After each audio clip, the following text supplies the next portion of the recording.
हिंदी कहानियाँ सुनने के लिए बीके एंटरटेनमेंट के चैनल को सब्सक्राइब करना ना भूलें और साथ ही लगा बेल आइकन भी जरूर दबाएं। नमस्कार दोस्तों, मैं आपकी अपनी प्रिया सिंह नेगी लेकर आई हूँ आज एक खास मेहमान। मेरे साथ हैं इस समय सीमा बत्रा जी और इनसे ढेर सारी बातें करने वाली हूँ मैं। तो सबसे पहला प्रश्न मैं आपसे पूछना चाहूंगी सीमा जी कि आप कहाँ की रहने वाली हैं, अभी हाल में कहाँ पर रह रहे हैं? नमस्कार प्रिया जी। मैं राजस्थान से बिलोंग करती हूँ और दिल्ली में मेरी पढ़ाई हुई है और अभी फ़िलहाल मैं हैदराबाद में रहती हूँ।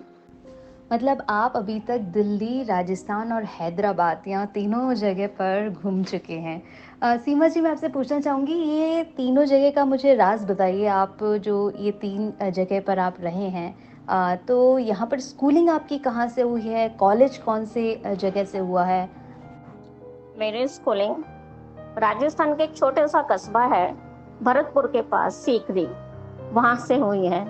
5th स्टैंडर्ड के बाद मेरे पेरेंट्स दिल्ली में शिफ्ट हुए, तो बाकी की पढ़ाई मैंने वहाँ से की है। गवर्नमेंट स्कूल से ही 12th किया है। उसके बाद लक्ष्मीबाई कॉलेज से मैंने ग्रेजुएशन किया और 2 इयर्स का डिप्लोमा एक इंस्टीट्यूट से किया, fashion designing and business management में। ये करने के बाद मैंने अपना बुटीक बनाया, काफ़ी टाइम तक उसमें काम किया। पर पिछले 7 साल से हम हैदराबाद में हैं, क्योंकि यहाँ पे हम भाई के साथ बिजनेस सेटअप करने आए थे और तब से यहीं पर हैं। मतलब हम जो फीमेल्स हैं वो फैशन के पीछे भागती हैं, लेकिन यहाँ तो फैशन आपके हाथ में है। मतलब आप जहाँ अपनी सिजर्स चला दें बस वो फैशन बन जाता है। माय गॉड, मैं आज एक मतलब ऐसी महिला से बात कर रही हूँ जो कि फैशन डिज़ाइनर है। ओह गॉड, मतलब मेरी तो आज सारी तमन्ना पूरी हो गई। सीमा जी, मैं आपसे पूछना चाहूँगी कि स्कूल की जो यादें ना हम कभी नहीं भूल पाते। कभी बैठते हैं ना तो स्कूल की फ्रेंड्स या किसी से भी वो बातें ज़रूर निकलती हैं बातों ही बातों में। तो ऐसा कुछ याद है आपको जो स्कूल टाइम में हुआ हो और आज भी स्माइल से आपका फेस भर जाता हो याद करके? ये सही कहा आपने पिया। स्कूल के दिन तो बहुत याद आते हैं, पर फ्रैंकली कहूँ तो मेरे ज़्यादा फ्रेंड्स बने नहीं कभी। थोड़ी सी इंट्रोवर्ट रही हूँ मैं। तो मेरी 6th स्टैंडर्ड में एक सहेली बनी थी, ऋतु। वो बहुत टाइम तक मेरी फ्रेंड रही, पर उसके बाद उसकी शादी हो गई तो हम लोग अलग हो गए और मैं दूसरी फ्रेंड बना नहीं पाई। वैसे सही बताऊँ सीमा जी, मेरा भी कुछ ऐसा ही हाल था। मेरी भी स्कूल में एक ही फ्रेंड थी जो मेरे बहुत ही करीब थी। उसके बाद फिर स्कूल में मैं कभी दूसरी फ्रेंड नहीं बना पाई। अब आपसे एक ही चीज़ पूछूँगी कि उस समय कुछ ऐसा हुआ था आपके साथ जो आपको अभी तक याद है और कभी-कभी जब आता है वो याद तो मुस्कुराहट आ ही जाती है चेहरे पर? हाँ जी, एक बहुत मज़ेदार किस्सा है। मैं तब 2nd स्टैंडर्ड में पढ़ती थी और मैं ब्रेक में एप्पल खा रही थी। अभी एप्पल खाने के लिए क्लासरूम से बाहर ही निकली थी कि बंदर आ गया, क्योंकि उस टाइम वहाँ पर बंदर बहुत हुआ करते थे हमारे गाँव में। उसने मेरे हाथ से एप्पल छीन लिया और ऊपर चला गया छत पर। मैंने भी हार नहीं मानी, उसके पीछे-पीछे छत पर चली गई और जब वो केयरलेस बैठा था हाथ में लेकर एप्पल को, तो मैंने उससे वापस छीन लिया। कि यह एक किस्सा है जो मुझे जब भी याद आता है मुझे हँसी आ जाती है। मैम, आपको नहीं, मुझे भी इस समय हँसी आ रही है और मैं जब इस चीज़ को इमेजिन कर रही हूँ ना, ओह माय गॉड, मतलब आपने हार नहीं मानी और उस बंदर से वापस आपका जो सेब था वो आपने छीना। Oh my God, interesting, very interesting. Ma'am, आपके स्कूल में कोई ऐसा खास था जो अभी तक आपके साथ बना हुआ है, ऐसा कोई मित्र आपके साथ रहा हो? स्कूल और कॉलेज की फ्रेंड्स तो कांटेक्ट में वैसे तो नहीं हैं, पर गांव में जो फ्रेंड्स बनी थी वो ज़रूर मेरे कांटेक्ट में हैं और कभी-कभार उन्हीं से बात कर लेती हूँ और बचपन की बातें याद करके हँस लेते हैं। सीमा जी, कुछ कॉलेज में ऐसा आपके साथ हुआ हो जो अब तक आप याद करते हो अपने फ्रेंड्स के साथ, उसे याद करके बार-बार ऐसा लगता हो अरे काश वो कॉलेज का टाइम वापस आ जाए? पिया जी, एक्चुअली मेरा जो कॉलेज टाइम था वो बहुत बिजी रहा, क्योंकि मुझे सुबह 6:30 उठकर जाना होता था टाइपिंग और शॉर्ट हैंड की क्लासेस के लिए। उसके बाद जब क्लासेस ख़त्म होती थी तो मैं एक इंस्टीट्यूट में पढ़ाया करती थी, तो मुझे वो क्लासेस लेने जाना होता था। तो ना तो मेरी कॉलेज में ऐसी कभी दोस्ती हो पाई और ना किसी से ज़्यादा बात हो पाई। पर हाँ, कभी कभार वहाँ पे मिलने वाली आलू टिक्की और आलू चाट को बहुत मिस करती हूँ। यम्मी! आपने तो मुँह में पानी ला दिया। आलू टिक्की मेरी फ़ेवरेट है और मैं आपको बता दूँ कि मैं खुद अजमेर राजस्थान से हूँ और वहाँ की जो कढ़ी, कचौरी और चाट हुआ करती थी ना, माय गॉड! सुनते ही ना, समझते ही मुँह में ऐसा पानी आ जाता है कि काश वो मुझे यहाँ मिल जाए और मैं गपा-गप ना सारी खा जाऊँ। तो आज आपने मेरी भी यादें ताज़ा कर दी। आपसे एक सवाल मैं पूछना चाहूँगी कि बचपन में आपने कोई ऐसा सपना देखा हो अपना, जैसे होता है ना जब हम थोड़े-थोड़े समझने लग जाते हैं खुद को, दुनिया को, तो हम एक सपना बुनने लग जाते हैं। तो ऐसा कुछ था आपके भीतर भी? हाँ जी, बिल्कुल था। एक्चुअली मैं बचपन से ही जब भी बात करती थी घर पर, तो विद लॉजिक्स करती थी, जिसकी वजह से मेरे बड़े पापा कहते थे कि बड़े होकर वकील बनना। और धीरे-धीरे मैंने भी वही सपना देखना शुरू कर दिया कि मैं वकील बनूँगी, पर ये नहीं हो पाया, क्योंकि मैं अपने पेरेंट्स की सेकंड नंबर की बेटी हूँ और थोड़ा-सा उनके लिए स्पेशल बच्चा भी हूँ। तो मेरी जो कंडीशन थी, फिज़िकल कंडीशन, उसकी वजह से उन्होंने मुझे अलाउ नहीं किया। तो आपने अपना सपना छोड़ दिया, लेकिन फिर आपने आगे क्या चुना?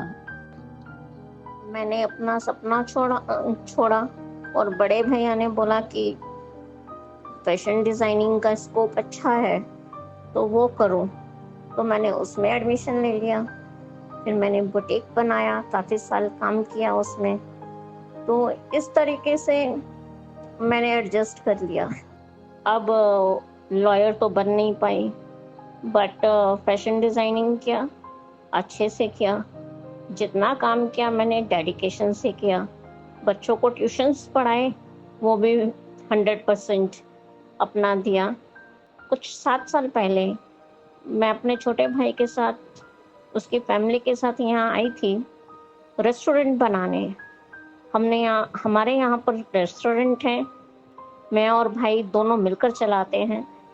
और जहाँ तक पहुँचने की बात है कि मेरा करियर कहाँ तक पहुँचा, तो जब हम फैमिली में रहते हैं, तो फैमिली में न्यूट्रल होकर रहना पड़ता है। और मेरा ऐसा नेचर रहा है कि जहाँ पे ज़रूरत है, वही काम कर लो।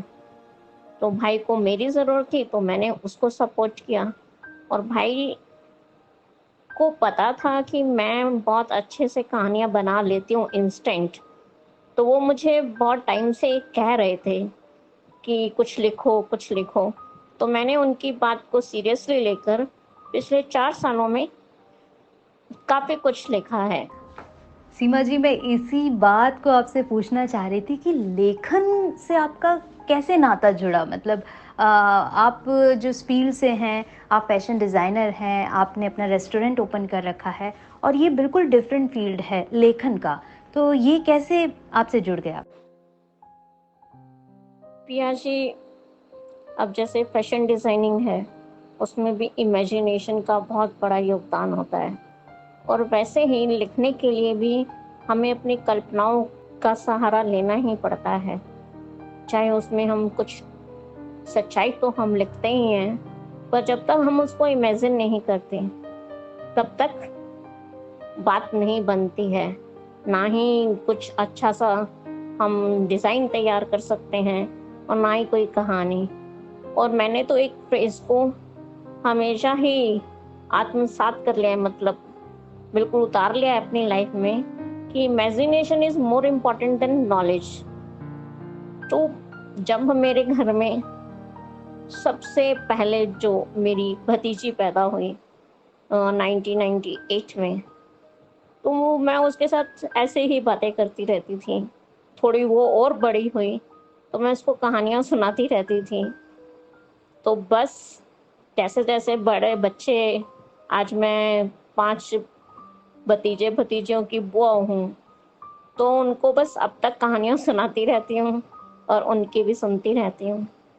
तो कोई भी शौक और कुछ भी पैशन आपकी लाइफ में कभी भी आ सकता है। वाओ! सीमा जी, सच में बहुत अच्छा लग रहा है आपसे बातें करना। ऐसा लग रहा है कि ये बातें ख़त्म ही ना हो और मैं आपसे ढेर सारी बातें करते रहूँ।